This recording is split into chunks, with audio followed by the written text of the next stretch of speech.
முத்து bro. Jeeva bro, வணக்கம். Welcome welcome. நேர்ல வந்துட்டீங்க ஒரு 2 வாரம் கழிச்சு, ஒரு கேப்க்கு அப்புறம். ஆமா, நான் ஒரு தகவலோட வந்திருக்கேன்.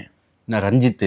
ஆமா அதுதானே? ஆமா. ஓகே, ரஞ்சித் வந்து எலிமினேட்டர் அப்படின்றாங்க. அவர் மட்டும்தானா? அவர் மட்டும்தான் இப்போ வரை தகவல் கிடைச்சிருக்கு. ஒரு சிங்கிள் எவிக்ஷன் அப்படின்ற மாதிரி தான். நம்ம போன வாரமே சொல்லியிருந்தோம், அந்த முத்துக்குமரன் மாதிரி கணக்கு போட்டு பார்த்தா இந்த வாரம் டபுள் எவிக்ஷன் வராது அப்படின்ற மாதிரி. இப்போ வரை கிடைச்ச தகவலும் சிங்கிள் எவிக்ஷன் தான். ஓகே. ஸோ இருந்தாலும் நாளைக்கு ஒரு அஃபிஷியல் கன்ஃபர்மேஷனுக்காக நம்ம வெயிட் பண்ணி பார்க்கலாம். என்ன ப்ரோ நீங்கள் அவரை மாதிரியே பண்ணிட்டு இருக்கீங்க? அவர் வெளியே போறாருன்னா அதானே பண்ண முடியும். ஆமா, இந்த வாரம் நீ இது சொல்லும் போது ஞாபகம் வருது. அருண் மேல வந்து கள்ளத்துக்கு போட்டார். அருண் தெரியாமதா அப்படின்னு இந்த ரியாக்ஷன் தான் கொடுத்துட்டு இருந்தாரு ரஞ்சித். பயங்கர காமெடி பண்றாரு மச்சான். ஆனா ஒரே ஒரு விஷயம் வந்து, இவங்க ஜாக்லின் வந்து சொன்னாங்க, இவர் விஜய் சேதுபதி வேற சொல்லிட்டாரு, நீங்க வந்து காட்டணும்ன்றதுனால ஜாக்லின் வந்து சார் உங்களுக்கு என்ன பிரசன்ஸ் ஆஃப் மைண்ட் அப்படின்ட்டு அதை பதிவு பண்ணாதீங்க. பிரசன்ஸ் ஆஃப் மைண்ட்னு சொல்லாதீங்க, அது சொல்லாதீங்க, இதுன்னு சொல்லாதீங்க, பதிவு பண்ணாதீங்க. வீக்கெண்ட்ல அவர் என்ன வச்சு செய்வாரு, பதிவு பண்ணாதீங்க. அவங்க அது இதுலாம் சொல்ல, ஸ்ட்ரெயிட்டா முகத்தை பார்த்து சொல்றாங்க, உங்களுக்கு பிரசன்ஸ் ஆஃப் மைண்ட் இல்ல அப்படின்னாங்க. அதுல அது இது இல்ல எங்க இருந்து வந்துச்சுன்னு தெரியல. பட் உண்மைதானே, பிக் பாஸே சொல்லியிருக்காரு, ஒரு கருத்து தோணுதுன்னா ஸ்ட்ரெயிட்டா சொல்லிருங்க அப்படின்ற மாதிரி. அதில் வயசு அதெல்லாம் கிடையாது, எல்லாருமே கண்டஸ்டன்ஸ் தான் உள்ள அப்படின்றது. சரி ப்ரோ, 75 டேஸ் கிட்ட ஆச்சு, கொண்டாடிட்டாங்க. ரஞ்சித் எலிமினேட் ஆயிட்டாரு. 75 டேஸ் என்ன பண்ணார் அப்படின்னு நினைக்கிறீங்க?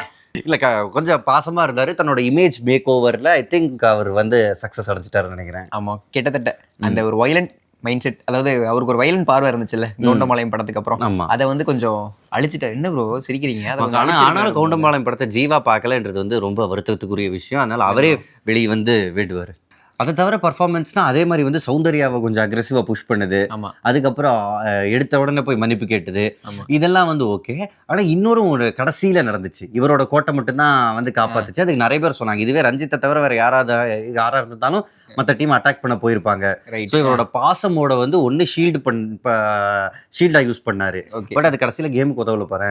இப்படி ஜெஃப்ரிக்கு வந்து சிம்பத்தி ஓட்டுன்னு சொன்னாங்களோ, இப்போ கடைசியில் சிம்பத்தி ஓட்டு தான் இவருக்கும் வந்திருக்கு. ஆமா, கிட்டத்தட்ட இப்போ சௌந்தர்யா பாயிண்ட் வந்து நீங்க சொன்னீங்கல்ல, அவரு டிஃபெண்ட் பண்ற அப்படின்னு மாதிரி சுத்தி நிக்கிறாரு. யாரும் வந்தாலும் நல்லா ஃபோர்ஸ்ஃபுல்லா தள்ளி விட்டுட்டு இருக்காரு. தள்ளி விட்டுட்டு சாரிமா அதான் தள்ளி விட்டுட்டீங்களா, அங்க என்ன சாரி அப்படின்ற மாதிரி தான் தோணுச்சு.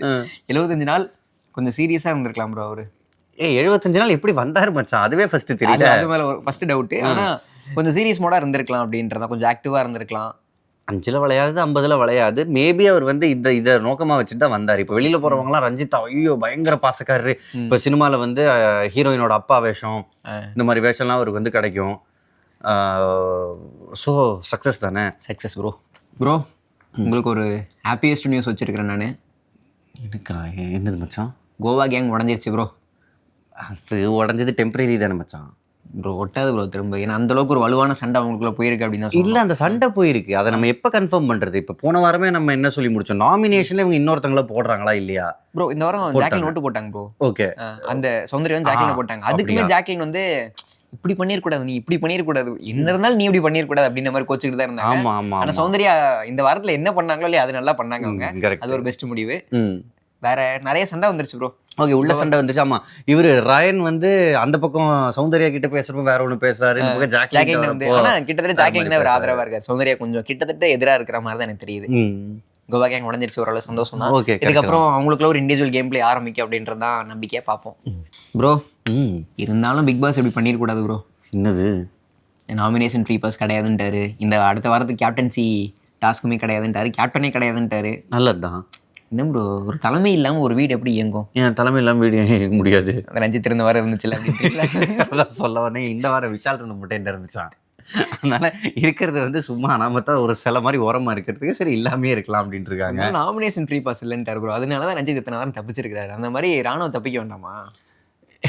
எப்படி பச்சா ராணுவ தப்பிப்பாருன்றது கேப்டன்சில நின்று இல்ல அப்படி சொல்ல, நாமினேஷன் ஃப்ரீ பாஸ் ஒருவேளை அவர் கிடைச்சு அப்படின்ற மாடலேஷன்ல நான் சொல்றேன். கிடைக்கிற அளவுக்கு அவர் என்ன மச்சான் பண்ணாரு?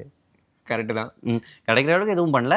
ப்ளஸ் வெளியே போட்டோம் எவ்வளோ நாள் தான், இன்னும் 30 நாள் தான் இருக்கு. ஃபைனல் எபிசோட்ல என்ன 15 பேரோட உட்காருவாங்க, ஒவ்வொருத்தரும் குறையிறது நியாயம் தானே? உங்களுக்கு உண்மையாவே இப்போ இல்லை, அண்ட் அந்த கேப்டன்சினால அடுத்த வாரம் இல்லாதது ஒரு பெரிய டிஸ்அட்வான்டேஜ் கண்டிப்பா. ஏன்னா அப்படி அதனால தான் ரஞ்சித் தப்பிச்சாரு. அதனால தான் நிறைய பேர் தப்பிப்பாங்க. இப்போ விஷாலும் தப்பிப்பாரு கண்டிப்பா. ஸோ நீங்கள் வந்து ஒரு கேப்டன்சி நல்லா பண்ணி நீங்கள் அந்த கேப்டன்சினால நாமினேட் பண்ணக்கூடாதுன்னு சொன்னால் ஓகே. கேப்டன்சியே ரொம்ப சுமார். ஆமாம், அதனால நீங்கள் வந்து ஒரு எஸ்கேப் மெத்தடாக தானே யூஸ் பண்ணாங்க அதை. கண்டிப்பாக. இப்போ உண்மையாகவே முத்து அந்த இடத்துல வந்து விட்டு கொடுத்துட்டாருன்னு நீங்கள் நினைக்கிறீங்களா? நான் 2-3 தடவை அதை திரும்ப போட்டு பார்த்தேன் மச்சான். அவர் வந்து நான் விட்டு கொடுத்தாருன்னு தான் நினைக்கிறேன். ஏன் சொல்கிறேன்னா, ஓகே, அட்லீஸ்ட் இப்போ விட்டு கொடுக்கலப்பா, இந்த மைண்டில் நடந்துருச்சு, ஒரு ஒரு ஸ்லிப் ஆஃப் த மைண்டில் நடந்துருச்சுன்னா அட்லீஸ்ட் நீங்கள் கையாவது போகும், ரிஃப்ளெக்ஸ் ஆக்ஷன். இப்போ கேமரா கட் ஆயிருக்கும்னு இவர் சொல்லியிருப்பாரு, பட் அதான் ரிஃப்ளெக்ஸ் ஆக்ஷன் சொல்கிறேன். என்னதான் ரெக்கார்டிங் இருக்குன்னு தெரிஞ்சாலும் நான் அறியாமல் கை போகிற மாதிரி அந்த பாலை தடுக்கணும். ஓகே விடுறோம், பரவாயில்ல, அட்லீஸ்ட் மற்றவங்களுக்கு தெரியக்கூடாதுல்ல, அதுக்காக கையை கொஞ்சமாவது நீட்டிருக்கலாம். எதுவுமே இல்லாமல் சில மாதிரி நின்னது எனக்கு தெரிஞ்சு ஊர்ஜிதப்படுத்துது. ஆமாம், அவர் விட்டு கொடுத்துட்டாரு அப்படின்றது. இன்னொன்றுனா முதல் தடவையாக பவித்ரா வந்து கேப்டன் ஆனாங்க, அவங்களே சந்தோஷப்பட்டாங்க. யோ பிடிச்சது நான் தான் அப்படின்னு. அப்புறம் பிக் பாஸ் சொல்லிட்டாரு, முடிச்சது நான் தான் அப்படின்னு. நல்லா இருந்துச்சு. ஆனா அதுவரை ஒரு பாவம் தான். பட் அந்த கேம்ல அவங்க வந்து அவங்க டீம் விளையாடினதை பார்த்தா எல்லாருக்கும் கோவம் தான் இருந்துச்சு. அதனால போட்டும் அப்படின்ற ஒரு மெத்தட்ல தான், ஒரு மைண்ட் செட்ல தான் நானுமே இருந்தேன், பார்க்குற நிறைய பேர் இருந்திருப்பாங்க. முதல் தடவை முத்துக்குமரன் கண் கலங்கிட்டார், அவரோட ஃபேன்ஸ்லாம் பயங்கரமா ரீல்ஸ் போட்டுருக்காங்க. ஆமா, அவர் வந்து அந்த நவரசங்கள் அந்த ஒரு ரசம் தான் இது வரைக்கும் காமிக்காம இருந்தாரு. Apart from water melon rasam, pineapple ரசம்.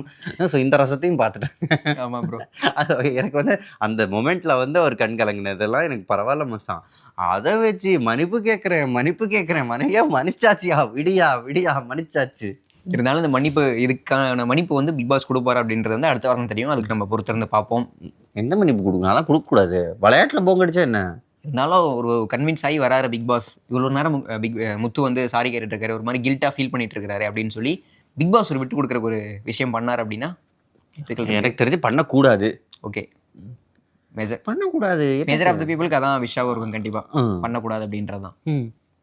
பண்ணாதுக்கப்புறம் நியாயமே இருக்காது பார்க்குற நமக்குலாம். ஆமாம், கண்டிப்பாக. இவங்களே ஒரு ரூல் போட்டு அடுத்த வாரம் இவங்களே அப்படி இல்லைன்ட்டாங்கன்னா அப்புறம் பார்க்குறதுல என்ன சுவாரஸ்யம் இருக்குது? அப்புறம் அடுத்து எந்த ரூல் வந்தாலும் நமக்கு இதுதான் தோணும். ஆமாம், என்ன இப்படி பண்ணுறீங்க, 2 நாளில் மாற்றிடுவீங்க அப்படின்ற மாதிரி ஒரு கணிப்புக்கு நம்மளே வந்துடும். ஆமாம், ப்ளஸ் மஞ்சரி ஒரு பாயிண்ட் வந்து கரெக்டாக சொன்னாங்களே, அதாவது சாரி சொல்கிறது அந்த மொமெண்ட்டில் அதை தீக்கிறதுக்காக மட்டுமே தவிர அந்த சாரியை மனசார சொல்லலை.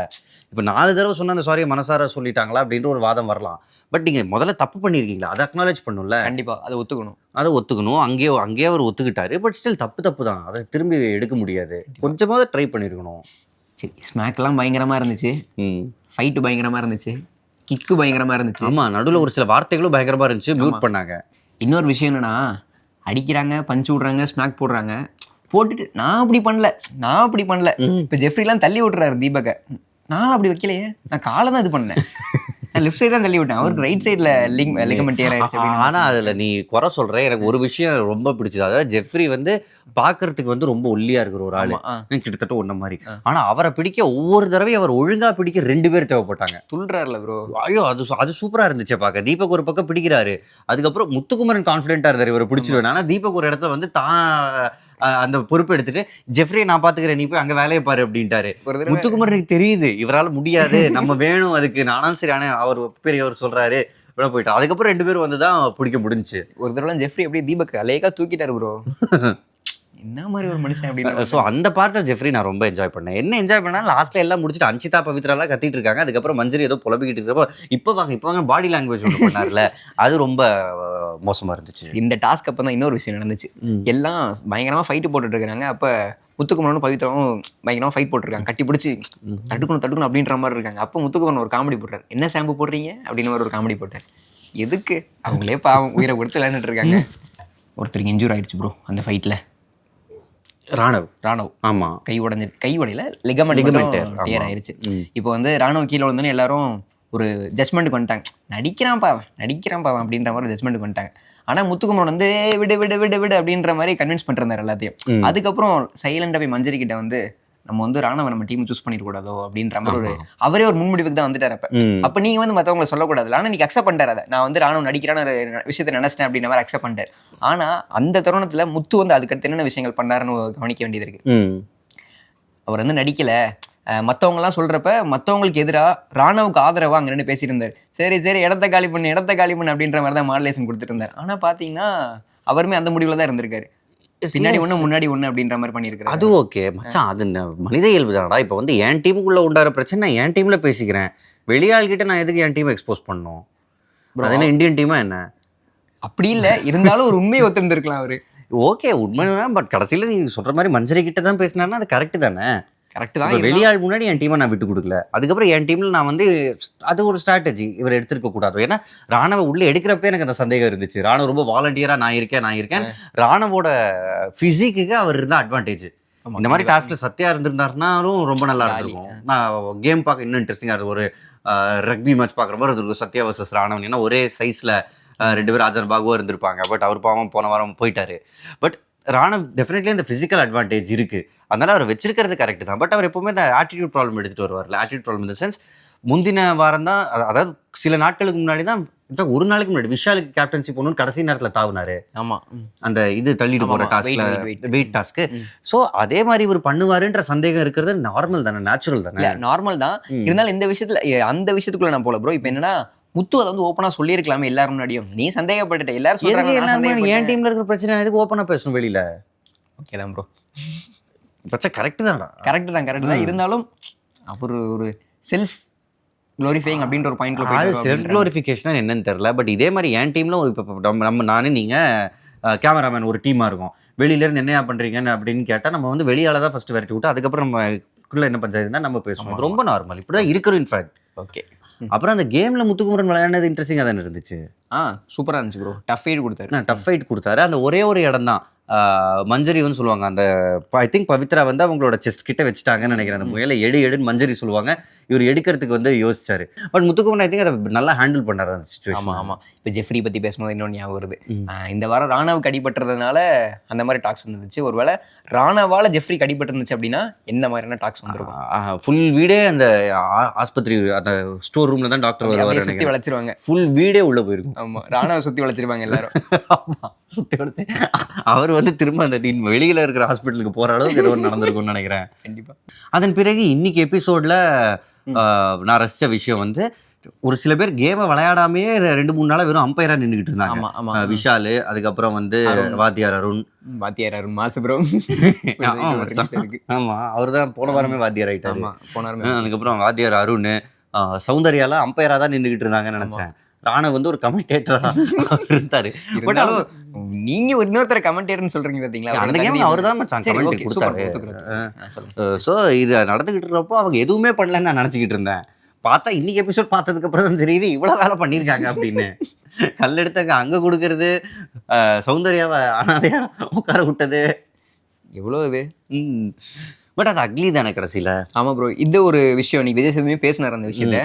நீங்கள் வந்து கம்ஃபர்ட்னு ஒரு விஷயம் பண்ணுறீங்களா, அதுக்குள்ள ஒரு டீம் ஃபார்ம் பண்ணிக்கிறீங்களா. அது மற்ற இடத்துல இருந்தால் சரி, ஃப்ரெண்ட்ஷிப்பாக இருந்தால் சரி, இந்த மாதிரி கேம்னு வரும்போது உங்களுக்கு கம்ஃபர்ட் இல்லாத இடத்துல போய் நீங்கள் விளையாடுங்களேன் அப்படின்ற மாதிரி சொல்லுவார். உண்மைக்கு அதான் ப்ரோ, அது இருந்தால் தான் கொஞ்சம் காரசாரமாக சுவாரஸ்யம். அதை தானே ராணவ் பண்ணாரு.